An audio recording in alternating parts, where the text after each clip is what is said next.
Have you ever felt exhausted teaching your preschool kids? So I'm talking like ages 3 to 6. I know I have. And to be honest, I think I made a mistake when I first started teaching very young learners. I interpreted the advice that, they've got short attention spans, so they need changes of activities every 5 minutes, and I interpreted that as they got to be like moving, energetic. It was all just high energy all the time, and that really wasn't very good for me, but it wasn't good for the kids either. A lot of the time they were quite exhausted themselves because they'd had a whole day of activities before they even came to me.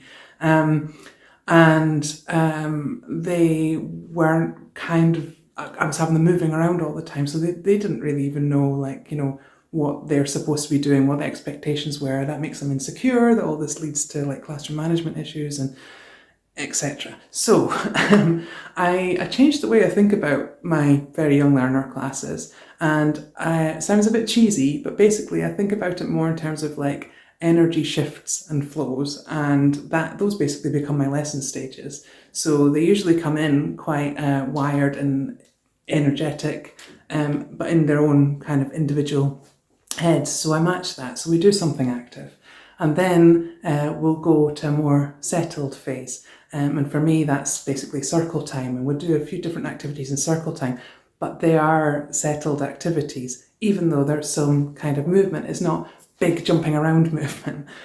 So I go from what I call stir to settle, and then they'll be ready to kind of be a bit more active with their whole bodies then. So then we'll do more stir activity. We'll come back to settle for like the story telling part of it, and then we'll go to a kind of continue to settle, but with stir elements in it, with the craft part of my lessons.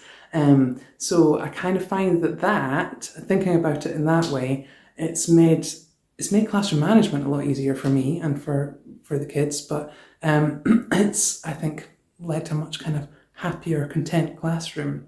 Not saying there's not any movement, there's no energy, there definitely is, but just thinking about my lesson stages in that way has meant that like I've managed to cut down my planning time a lot, and I want to share more with you about that in another video.